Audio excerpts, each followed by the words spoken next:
So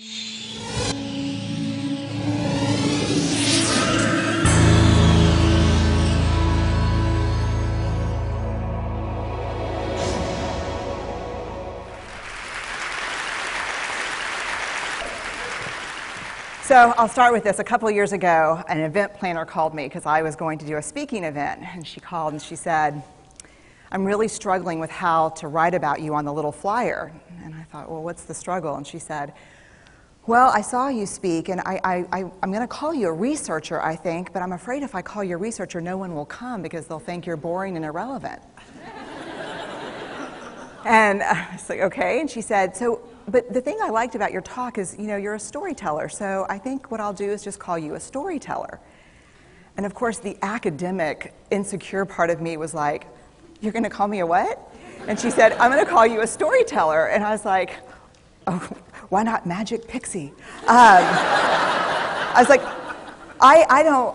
let me think about this for a second. And so I tried to call deep on my courage, and I thought, I am a storyteller.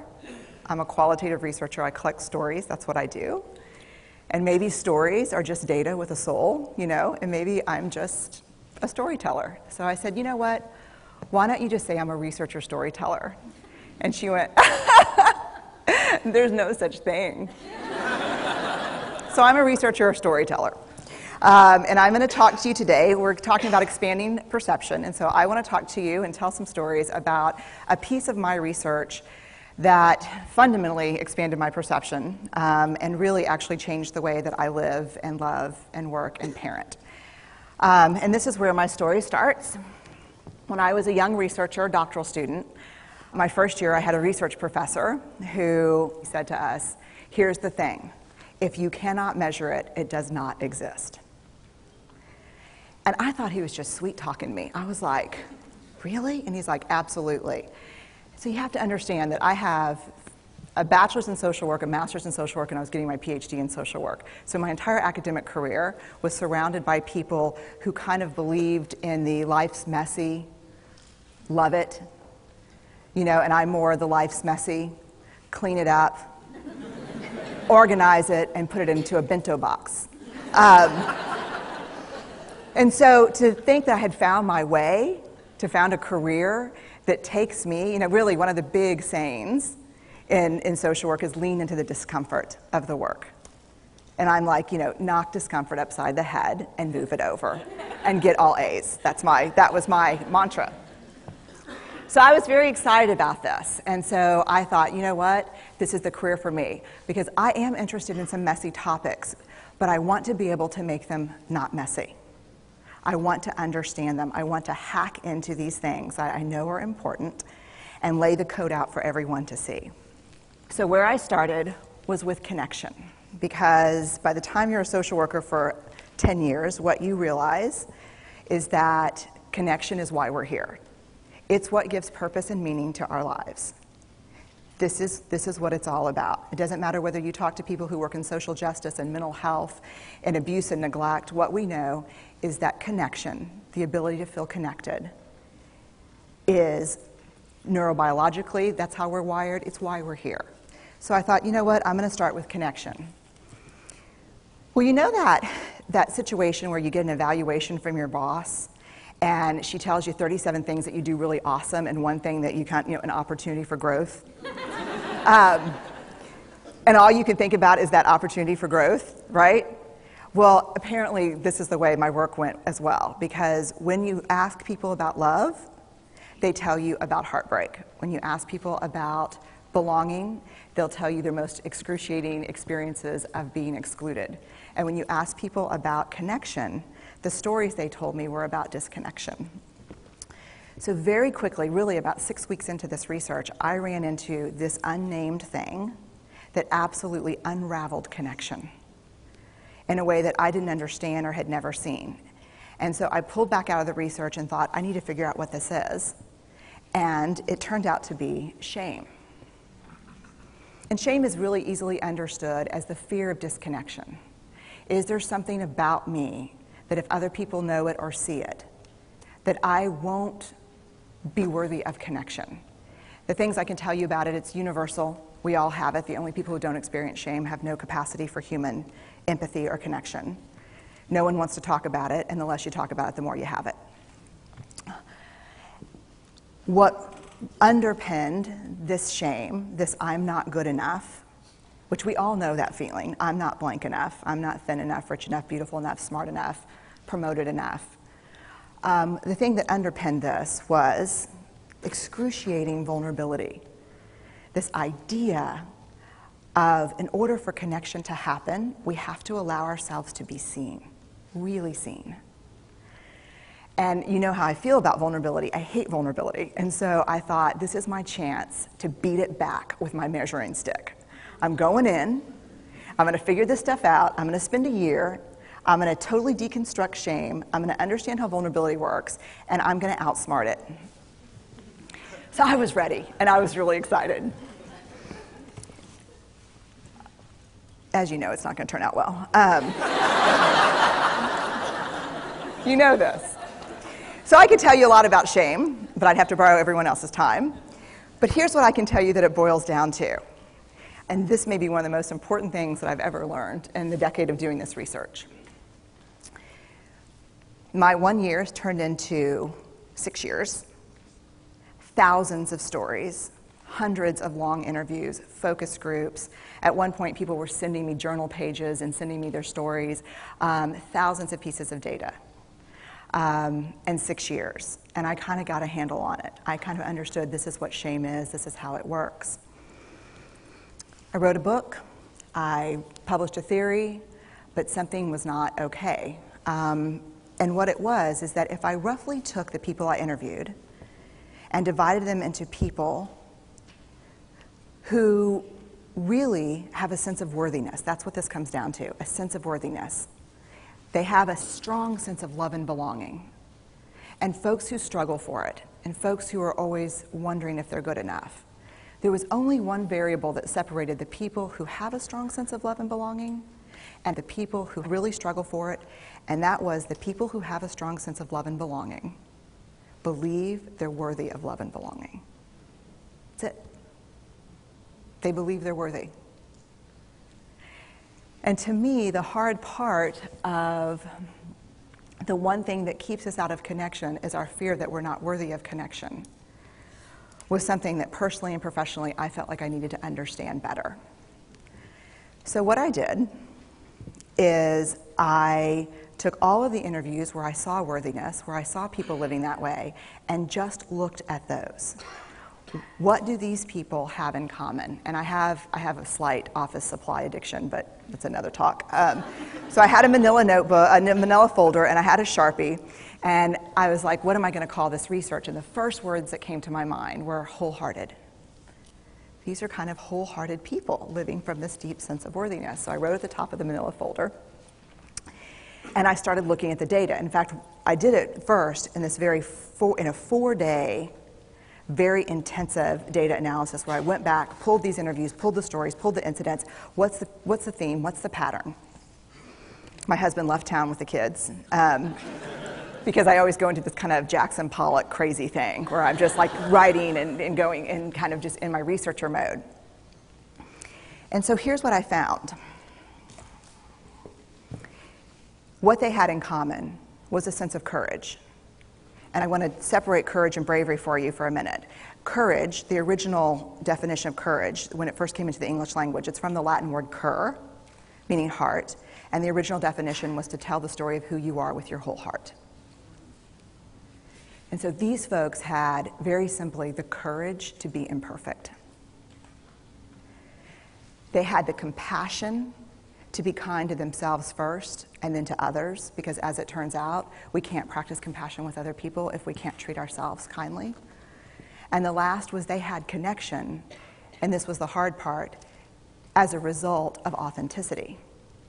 They were willing to let go of who they thought they should be in order to be who they were, which is, you have to absolutely do that for connection. The other thing that they had in common was this. They fully embraced vulnerability.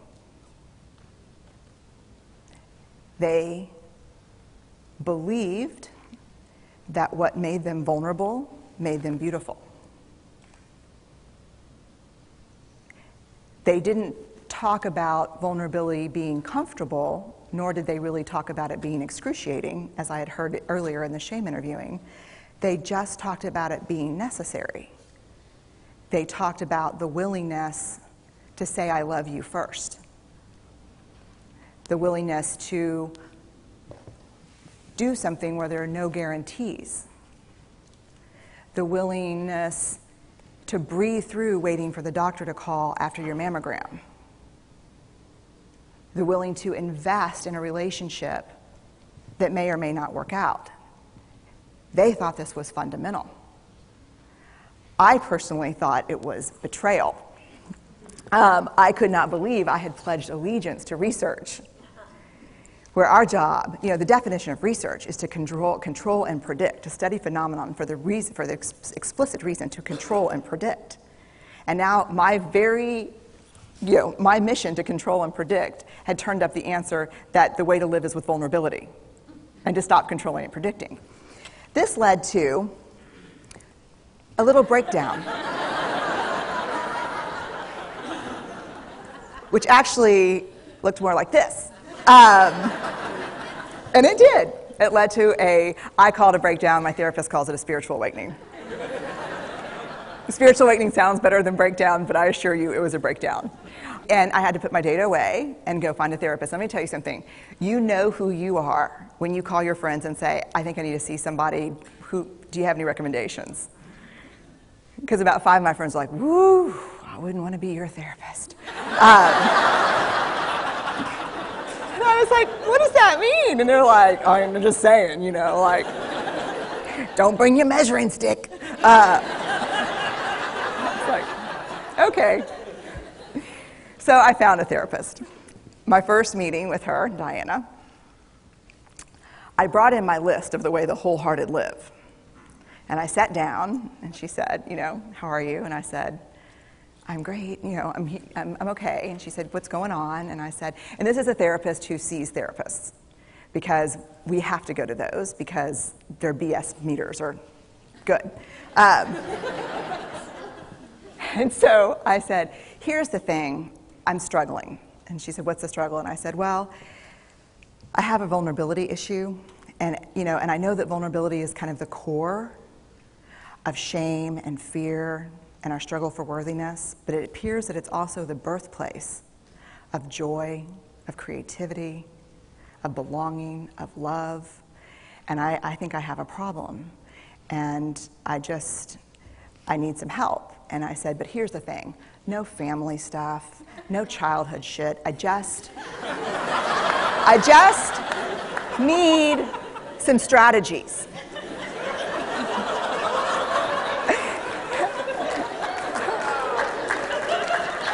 Thank you. So she goes like this. And then I said, it's bad, right? And she said, it's neither good nor bad. It just is what it is. And I said, oh my God, this is gonna suck. And it did, and it didn't. And it took about a year. And you know how there are people that, like, when they realize that vulnerability and tenderness are important, that they kind of surrender and walk into it? A, that's not me. And B, I don't even hang out with people like that. For me, it was a year-long street fight. It was a slugfest. Vulnerability pushed, I pushed back. I lost the fight, but probably won my life back. And so then I went back into the research and spent the next couple of years really trying to understand what the wholehearted, what the choices they were making, and what are we doing with vulnerability? Why do we struggle with it so much? Am I alone in struggling with vulnerability? No. So this is what I learned. We numb vulnerability. When we're waiting for the call, it was funny, I sent something out on Twitter and on Facebook that says, how would you define vulnerability? What makes you feel vulnerable? And within an hour and a half, I had 150 responses. because I wanted to know, what's out there. Having to ask my husband for help because I'm sick and we're newly married. Initiating sex with my husband. Initiating sex with my wife. Being turned down. Asking someone out. Waiting for the doctor to call back. Getting laid off. Laying off people. This is the world we live in. We live in a vulnerable world. And one of the ways we deal with it is we numb vulnerability. And I think there's evidence. And it's not the only reason this evidence exists, but I think that it's a huge cause. We are the most in debt, obese, addicted, and medicated adult cohort in U.S. history. The problem is, and I learned this from the research, that you cannot selectively numb emotion. You can't say, here's the bad stuff. Here's vulnerability, here's grief, here's shame, here's fear, here's disappointment. I don't want to feel these. I'm going to have a couple of beers and a banana nut muffin. I don't want to feel these. And I know that's knowing laughter. I hack into your lives for a living. I know that's, God. You can't numb those hard feelings without numbing the other affects or emotions. You cannot selectively numb. So when we numb those, we numb joy. We numb gratitude. We numb happiness. And then we are miserable and we are looking for purpose and meaning. And then we feel vulnerable. So then we have a couple of beers and a banana nut muffin. And it becomes this dangerous cycle. One of the things that I think that we need to think about is why and how we numb. And it doesn't just have to be addiction. The other thing we do is we make everything that's uncertain certain. Religion has gone from a belief in faith and mystery to certainty. I'm right, you're wrong, shut up. That's it. Just certain. The more afraid we are, the more vulnerable we are, the more afraid we are. This is what politics looks like today. There's no discourse anymore. There's no conversation. There's just blame. You know how blame is described in the research? A way to discharge pain and discomfort. We perfect. If there's anyone who wants their life to look like this, it would be me. But it doesn't work, because what we do is we take fat from our butts and put it in our cheeks. Which just, I hope in 100 years people will look back and go, wow. And we perfect, most dangerously, our children. Let me tell you what we think about children. They're hardwired for struggle when they get here. When you hold those perfect little babies in your hand, our job is not to say, look at her, she's perfect. My job is just to keep her perfect, make sure she makes the tennis team by 5th grade and Yale by 7th grade. That's not our job. Our job is to look and say, you know what? You're imperfect and you're wired for struggle, but you are worthy of love and belonging. That's our job. Show me a generation of kids raised like that and we'll end the problems I think that we see today. We pretend that what we do doesn't have an effect on people.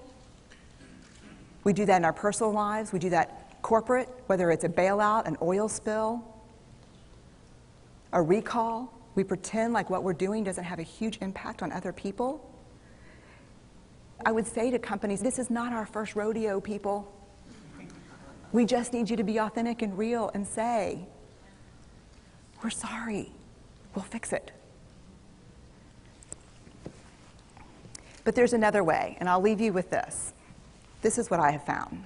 To let ourselves be seen, deeply seen, vulnerably seen. To love with our whole hearts, even though there's no guarantee. And that's really hard, and I can tell you as a parent, that's excruciatingly difficult. To practice gratitude and joy in those moments of kind of terror when we're wondering, can I love you this much? Can I believe in this as passionately? Can I be this fierce about this? Just to be able to stop and instead of catastrophizing what might happen, to say, I'm just so grateful. Because to feel this vulnerable means I'm alive. And the last, which I think is probably the most important, is to believe that we're enough. Because when we work from a place, I believe, that says, I'm enough, then we stop screaming and start listening. We're kinder and gentler to the people around us, and we're kinder and gentler to ourselves. That's all I have.